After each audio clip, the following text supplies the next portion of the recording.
Hello again. Welcome back to the Flyin podcast. I'm your host, Matthew Mitchell, back with my co-host, the one and only Steven Maslij. What's up, ladies and gentlemen? Welcome to week, was it 9 now of the NFL season? I believe We so. are, it's week 8, and no, it is week 9.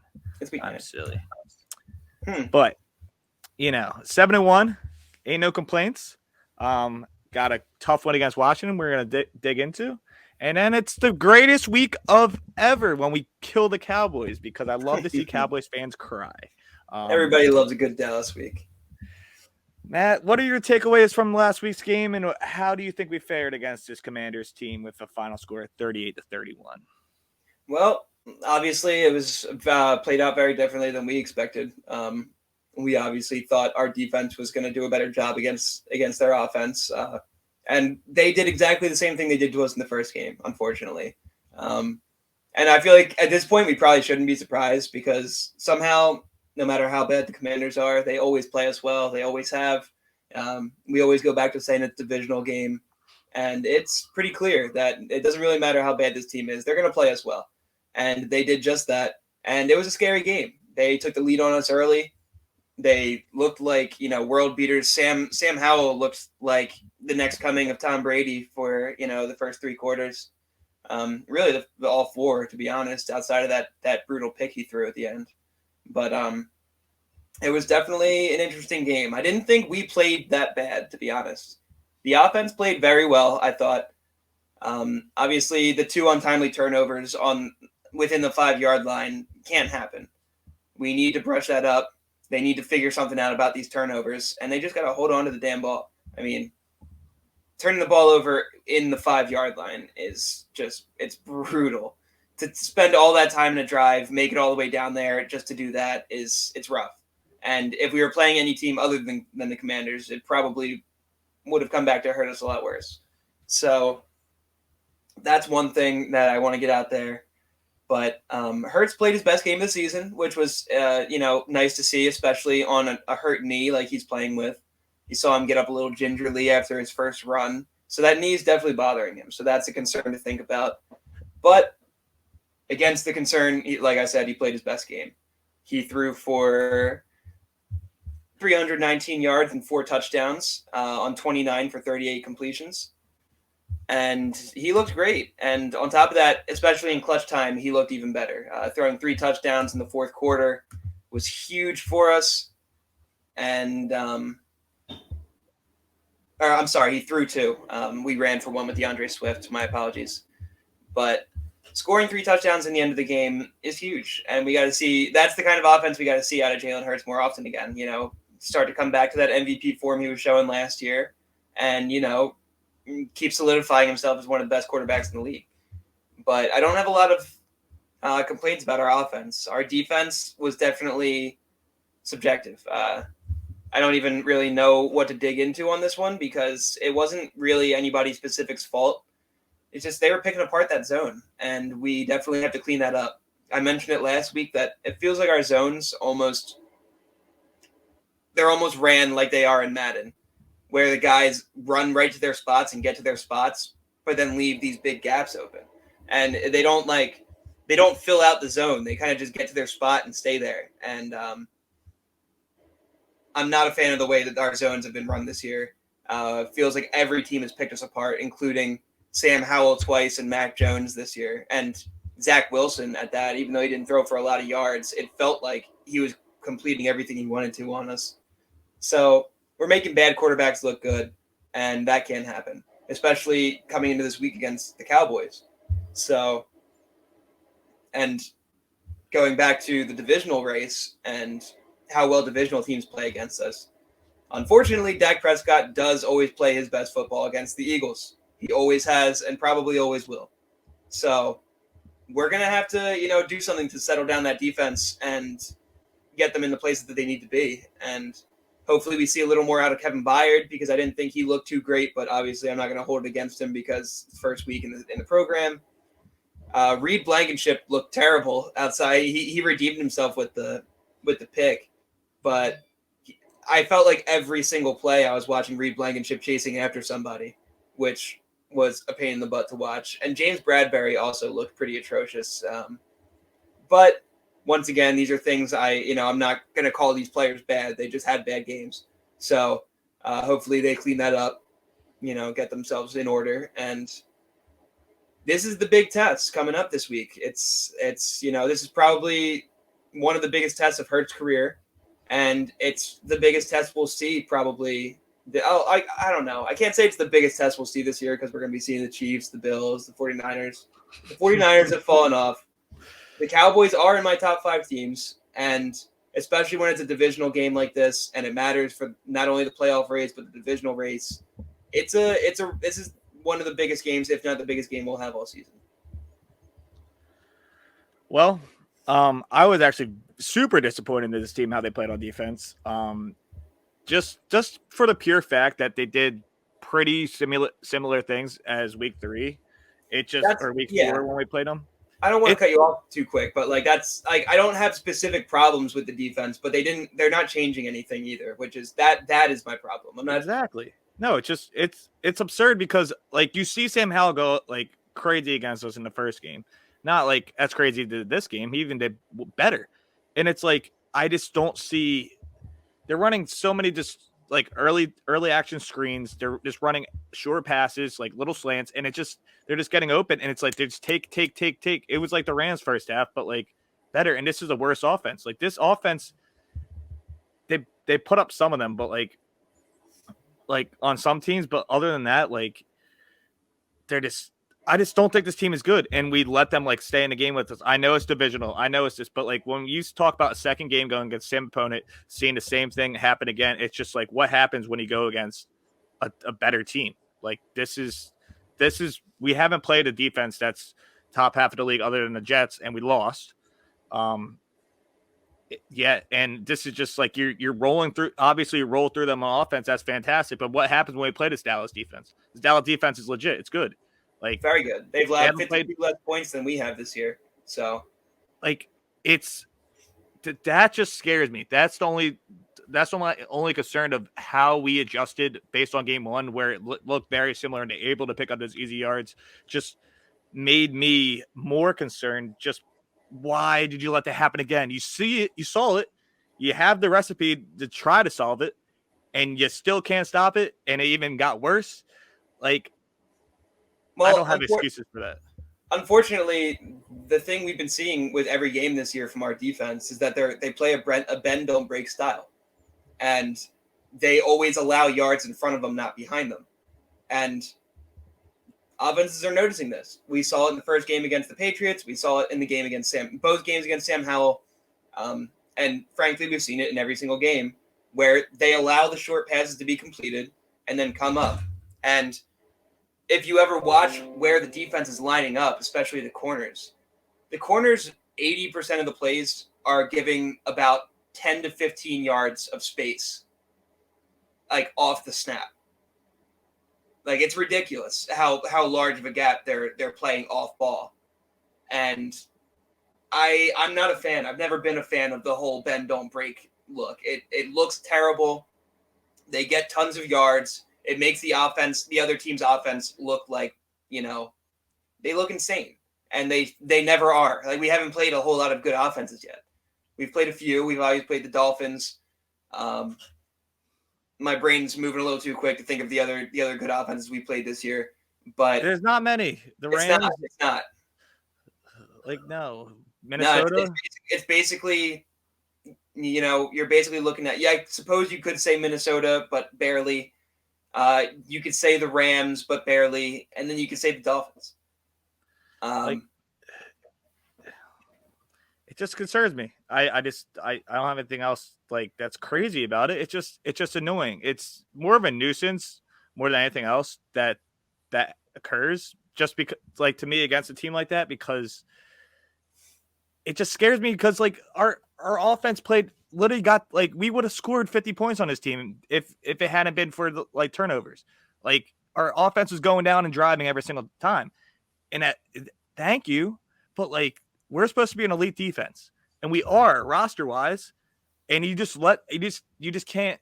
When you just go into a soft zone, yeah, It wastes his clock. Yeah, it does. It's obviously the last touchdown of the game, and all those yards are just whatever, garbage time. We basically won this game by 2 touchdowns. You can even say that Swift should have got down and set a score in a touchdown, and we would have ran the clock out. But nonetheless, like that just makes me upset. That just makes me angry. And you can't see that versus Dallas because they're going to come in here hot, and they've been played very well. CD had a career game last game. They haven't ran the ball too much, but they haven't needed to because they're just throwing it, and they're doing great.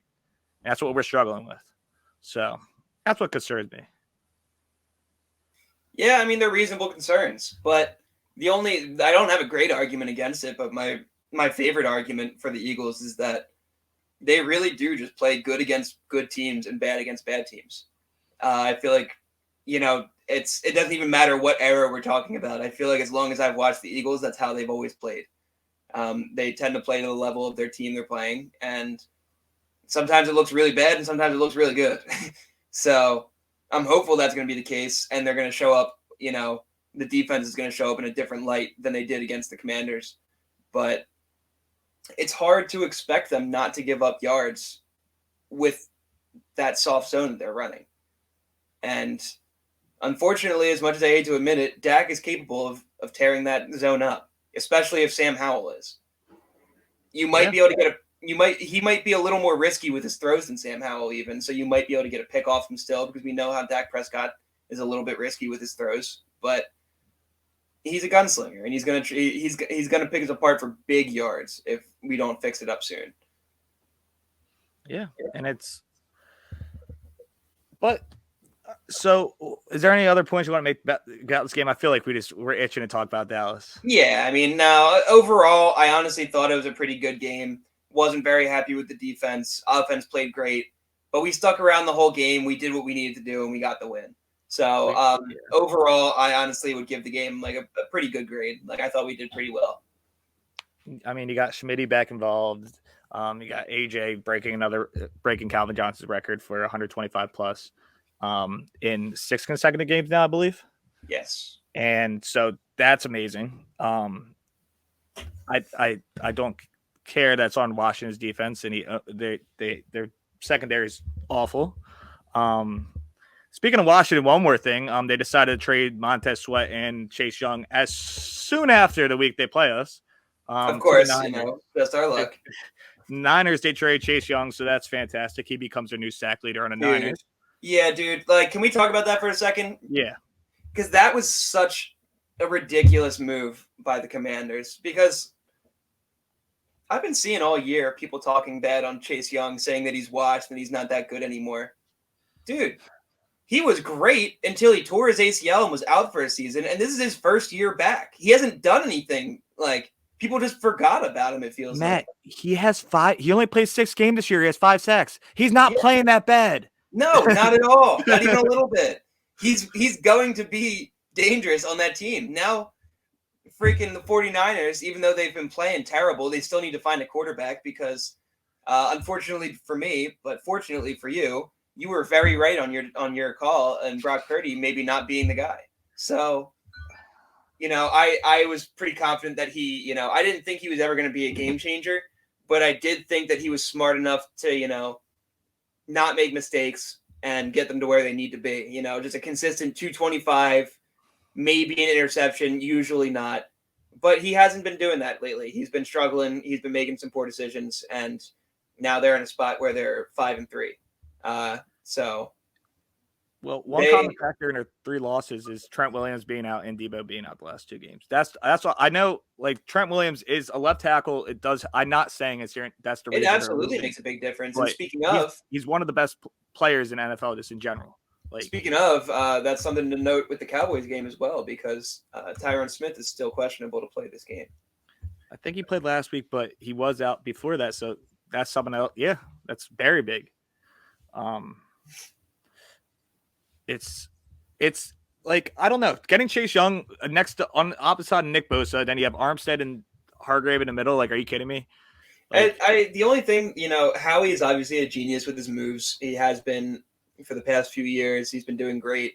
But when I see these big name guys get moved for, close to nothing. Like, what did he get given up for? A 4th-round pick, I think. Third rounder. Third rounder. All right, a third rounder's not nothing. It's still pretty high, but I would have given up a 3rd-round pick for Chase Young. That's what I know. Everyone says that, but I mean, at the same time, the reason they did that is because I don't know what the Washington organization wants to do, but if they're just moving on for everyone and they want to get off every contract, it's a contract year for Chase Young, so they're not going to pay him. They're going to have to release him at the end of the year if no one signs him. So they got a 3rd rounder, and basically it was either get this 3rd-round pick now or nothing at the end of the year. And the trade deadline was coming up, obviously. And I know the Niners aren't going to pay him, but like they'll pay his rookie salary this year. So the 49ers might not be opposed to paying him. Listen, when you make a trade for somebody knowing that they're on a contract year, you're usually under the assumption that you're probably going to give them that money. Well, yeah, that's fair. I mean, and actually, if anything, they might be getting a bargain price because for some reason, everybody thinks Chase Young isn't it anymore. So they might be able to get him at a bargain price. I just don't get it. I don't either. Every time he's been in the game, he scares the hell out of me. And I hate the fact that the 49ers got him because now they have 5 of the top 10 D linemen in the league. And so you get to put good old Bosa and Young back in the Ohio State days where they dominated. Yep. The Big Ten. So that's fun. That one hurt my heart a little bit when I saw that. I was like, of all teams, the 49ers got him. That ruined my day. But the thing is, you send Sweat, who has been having a better year overall, if you want to put it just straight stat wise, and you sent him to the Bears. Like, can you just do that? Can you just send this sort of relevant team? That actually had me cracking up because I was like, dude, what are the Bears doing, man? Like, what are they doing? Like, I know Montez Sweat is a beast. But, like, you are in no position to be trading high-round picks right now.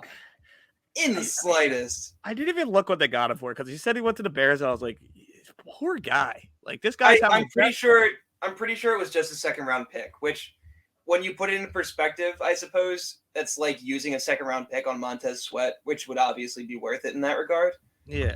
But you're obviously not getting him for rookie deal price and, yada, yada. But I don't think the Bears were quite in a position to be trading, like, what are you trading for a game changer to, turn your season around? Like, what the hell's the point? It doesn't make much sense to me, but the Bears are just classic for doing shit like that. Like they did it last year with Chase Claypool. Like they traded did they trade a 2nd-round pick for Claypool last year too? Yeah. Like what? Something like that. Like, why do they think they're playing Madden GM over there? Like, you can't just trade away picks like that. But I mean, they made a great deal, and if they want to keep Fields, I know we're going way off topic right now. We're just talking about the entire NFL. All right, whatever. Let's not talk about the Bears. Let's talk about the Eagles Cowboys. We just started having a discussion. We didn't even realize we're on a podcast. Yeah. All right, Eagles Cowboys. We're at home at the Link. I wish it was the night game, but the night game is pretty good with the Bengals and Bills. All those storylines going back to last year. DeMar Hamlin will be mentioned millions of times throughout that broadcast. Over under 10 times DeMar Hamlin mentioned. I set the line at 20, but you do that's 10. You got to think about how many times 10 times throughout the game. They showed Taylor Swift like 18 times. So they showed Taylor Swift. I think it was 13 times. Either way, I'm glad he's okay now, and that game will be a great game as well. But we're at the Link. We're home against this Cowboys team coming in that hasn't beat a team above 500. Unless Chargers are above. No, haven't beat a team above 500 yet. Have we? Yes, we beat the Dolphins. So we're a better team. They're a bunch of losers. Yeah, boy, I like where your head's at.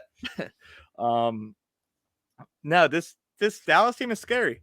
Obviously, the 2 losses are just 2 brutal games. They lost to the Cardinals, giving them their only win. So obviously, that game. Everyone has bad games. You saw the Chiefs last week lose to the Broncos. It's the NFL for a reason. You just don't walk into a place and win. You got to take all these with a grain of salt. But them going in against the Rams last week, just lighting up the board, destroying them, they're coming off their bye. They're coming off their bye. This is their second week off the bye. Like they're kind of fresh, kind of healthy. other than Tyron Smith, but he played last week, so I expect him to play this week. I'm nervous. I'm very nervous. I don't know how you feel. I think it's fair to be nervous. I'm not going to lie to you. I do think this is the second best team in the NFC at the moment. So, when you look at their offense, they have a stacked O-line. They have a good running back. They have a shit quarterback. They have good wide receivers. But they're all jokes aside, they have a very, very good offense. And scary enough, I think their defense is even better. So they are definitely a very scary team to look at on paper. They have playmakers in CeeDee Lamb and Pollard. Oh, excuse my voice crack there. CeeDee Lamb and Pollard. And then they've obviously got other guys on there that can all break out. Brandon Cooks is somebody to watch. I wouldn't be surprised to see him get a big catch on us, catch us sleeping. Yeah, it's scary. It's very scary. It's really going to come down to how well our defense can, stop, get to Dak Prescott and make him make mistakes. Because Dak Prescott is prone to making mistakes, but if you give him too much time, he is a very good quarterback. I hate to admit that, but he is. If he has time in the pocket, he can make his throws. He's a veteran in the league. He's proven himself. He's thrown for a lot of yards, a lot of touchdowns. He will pick us apart in this soft zone if we do not put pressure on him. So I would love to see some pressure from the defense. Flip side of the ball, there's a guy that's maybe one of the most premier defensive players in the league, and Micah Parsons, however it's pronounced. It's Micah. It's Micah. That's what I always said, but I say names wrong all the time. I think you're just mixing him up with Minkah Fitzpatrick a little bit. I thought it was Micah, but whatever. Either way, he's a beast. He's a beast. History will show over the past 3 games that he's played against us that Lane Johnson half owns him. He only has a half a sack on us. Throughout those games, we actually played him probably as well as any team has played him through multiple games. I don't know that for a fact, but it just seems like we do try to take him out of the equation. We do a good job at that. But Sean Desai I want him to have a similar plan. I know I'm not Sean Desai, Brian Johnson. Brian Johnson. No, Brian Johnson offensive. Yeah. You're my bad. I thought you were still talking about the offense. Sorry. No, I'm talking about Micah. I want to do the same thing we did last year. We want to take him out of plays. We got to get double. We just can't let him get the hurts. You can't get that confidence. You can't. And the thing about this game is if we can't turn the ball over, that's one thing that we haven't done consistently at all this year. The most inconsistent thing we've done this year consistently, that makes sense if you look it up, is turn the ball over. And it's been driving me nuts. Could we just this is why Jalen Hurts was an MVP last year because he was so good at not throwing the ball over. He already has more interceptions than last year, I believe.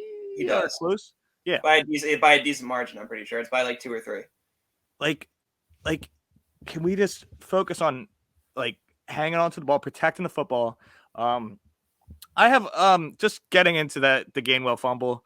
We all saw the tweets about him DMing that other Eagles fan during the game in the locker room. Kenny Gainwell's getting a lot of hate this week. What do you think of that? Do you take anything of it? Do you even care? Well, I don't care too much, but I do think it's a little ridiculous, and I think every Eagles fan has been feeling the same way that it's no hate for Kenny Gainwell, but DeAndre Swift is the better back, and people want to see more DeAndre Swift. They don't really understand the point of putting in Kenny Gainwell, at all, really. This not only just the situations we put him in, but what's the point in general, So I feel like that's where Eagles fans stand right now. And, to see Gainwell come out, especially, on the internet mid-game commenting back on somebody means that he's very aware that he's, struggling to keep up. Fans are not in his favor, and he's taking it to heart a little bit. And I don't expect him to, unfortunately, I don't really expect him to, take a big bounce back and turn it around. I'm kind of unfortunate. I hate to say this because Kenny Gainwell is an Eagle. I love him. I have no problem with him. But I got to take the fan side on this one, to be honest. I don't see the point in Kenny Gainwell being in the game. When he has come in, he has screwed up. and he is simply not as fast as DeAndre Swift. And, people like to say that he's a power back and he runs harder. I don't really think so. You saw DeAndre Swift run that guy the hell over in last game, in the fourth quarter. I don't see the appeal in Gainwell. I don't really. I'm not going to say he's not talented or anything. I just don't think he's in the same league as DeAndre Swift. And I understand having to split carries to an extent, but it's the way they put Gainwell in big situations that doesn't make sense. No, it doesn't. And it has Swift not proven himself throughout this year of how well he's played. He's barely even played, and he's third in the league in rushing yards. You know what I mean? So it's like when I'm not saying don't use Gainwell, because that would just be a stupid statement to say. Like, just don't use him at all. Like, no. But that's not the point here. It's just stop putting him in big situations, like on goal line situations where you need to get into the end zone, or in a 3rd and 4 and you decide to run the ball, or yeah. No, I understand it. I understood at the beginning of the year, right? Swift is not from this team. Kenny knows all the goal line packages. He knows everything. At this point, it's week 9. Like, he knows everything. He's long past. He is fully adjusted. He's all on the same page. Like, he needs to be in that game. He needs to be in there. He's not to mention that running back is the easiest position to learn. You grab the ball and you run with it. And you obviously got to learn your plays.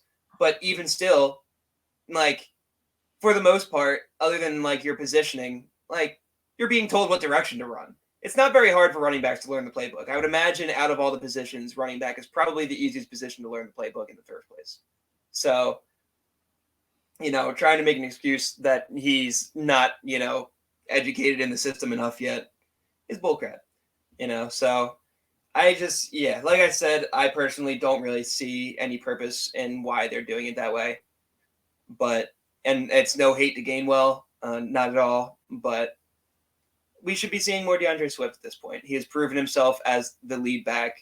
He's proven that he's a step quicker than the other guys. He runs just as hard as anybody else in the team. And I don't see any reason that he hasn't proven himself. Yeah. All right. Well, how do you see this game going? What do you think is going to happen? Are we going to be victorious going into the bye? Or are we going to go on a low note? Well, I absolutely think it's going to be a win going into the bye. Then, first of all, I would never walk into a Cowboys game saying that we're going to lose, unless it was really obvious. But that's obviously not the case. If anything, anybody would say that we're the better team here. So, score is a different story, though. I do expect another high-scoring game because I don't expect our defense to be able to stop them completely based on the way we've been playing and the kind of defense we've been running with that soft zone. I do think they're going to pick us apart a little bit. I expect a touchdown from CeeDee Lamb and Brandon Cooks, to be completely honest. Brandon Cooks sucks, dude. I'm aware. And I'm sorry, I had to get it out there. As much as I love hating on Dak Prescott, I do think he's probably going to have a good game against us. So I'm going to say that the score is going to be 35-28 for the Birds. And I think I'm being a little generous saying we're going to win by a whole touchdown, but I think that's just going to be a situational end of the game kind of thing where we might get a stop on them late and just hold that lead. I'm a little bit iffy on if we're going to – I think we're going to win this game. I think it's going to be more of a dogfight, and we're going to have to – I think the defense is going to have to come up bigger than they've shown in last game.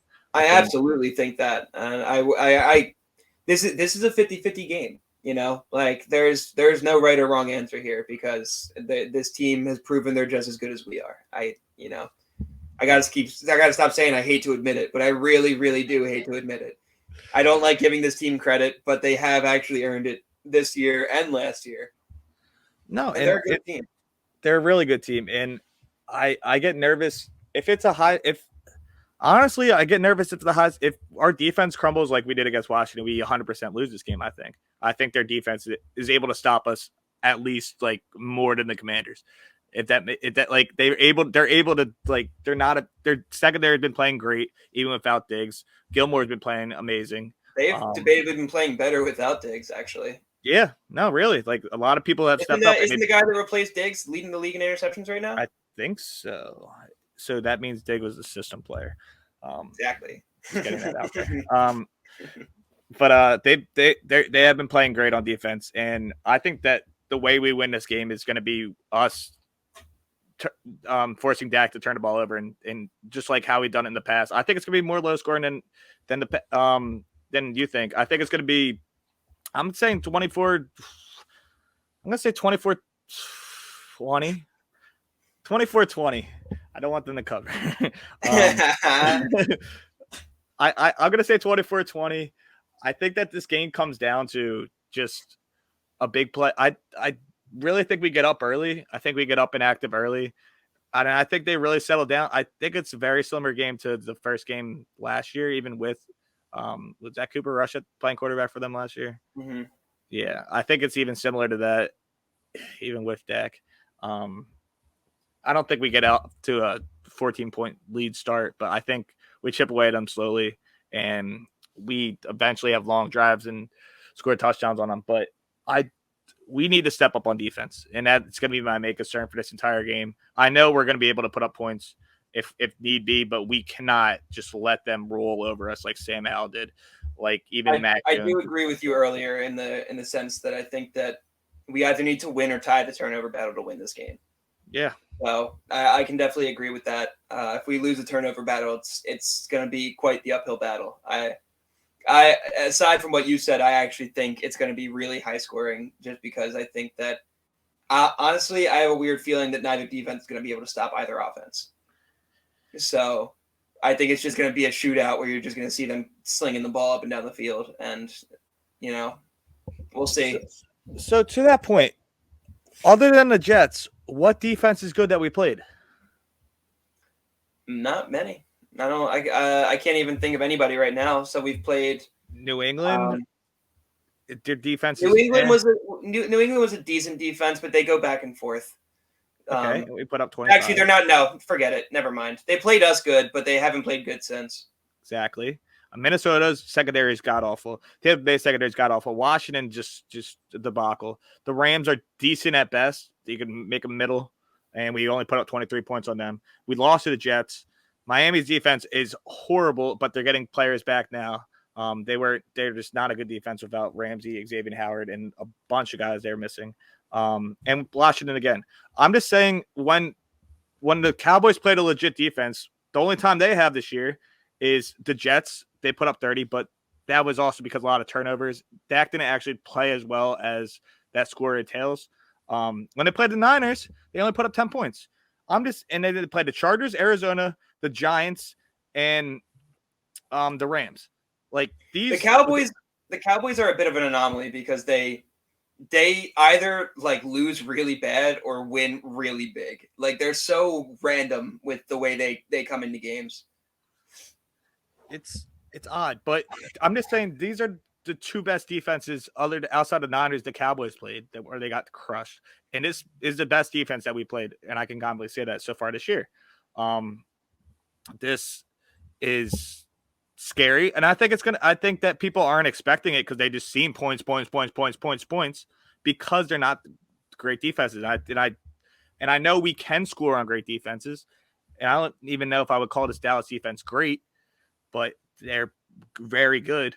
They're a top 5 defense in the league, probably. So that's what I mean. So that's what I'm saying. As people see like points, but you got to look at the other side of the coin, and that's what I think is going to happen. That's what I think is going to win this game is our defense, and that's bottom line. Hey man, it's the reason they say defense wins championships. Yeah. So it's definitely going to be an interesting game. It's the closest game we've had all year. The closest matchup we've had all year. They have guys that match up well against us. We have guys that match up well against them. It's a divisional game. It's for this is going to be big for the divisional race. Yes. If the Cowboys go down to 3 losses, that's going to be huge for us in moving forward into the playoffs and winning the division. Mm-hmm. So this is a massive, massive game. And like I said earlier, maybe the biggest we play all regular season. So it's going to be an interesting one. I actually really don't know what to expect. You've heard what I think my expectations are, but I could see it going a million different ways. So we're just going to have to wait and see. It's going to be fun. Yeah. No, I'm excited. I'm And obviously never want to lose to the Cowboys week. But that's what I'm putting out there. I think it's gonna be a really low scoring game, and I'm kind of nervous for that fact. We just can't turn the ball over. Honestly, I don't know if we need to. One of us is gonna be right.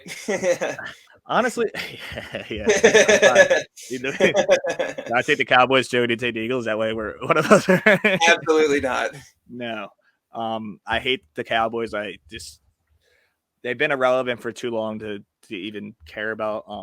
I hate them, and I'm glad in my lifetime since I was born in May 2nd, 2000, that they have never been to an NFC Championship, and they never will win it. I mean, were they in an NFC Championship?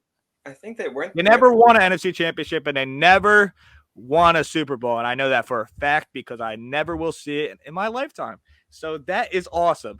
Screw the Cowboys fans. Go take our VHS tapes.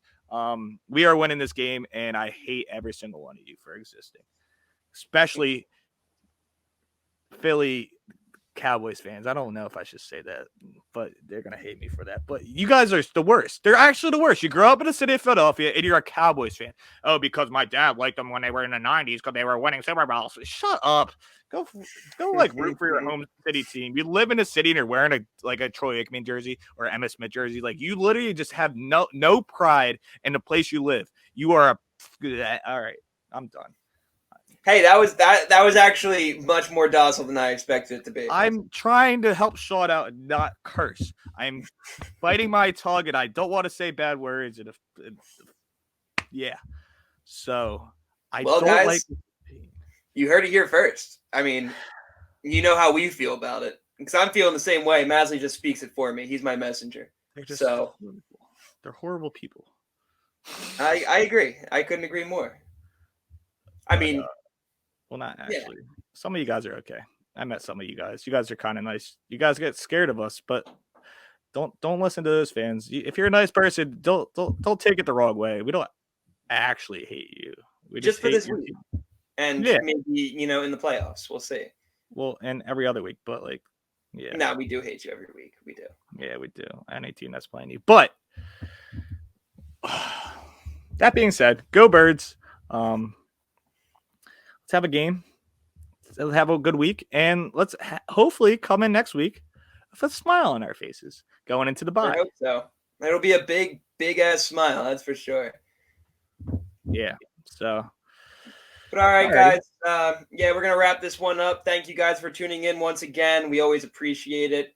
If you wouldn't mind, please feel free to like this video and subscribe to the channel, Pick Swap Media. We'd really appreciate it. We always do.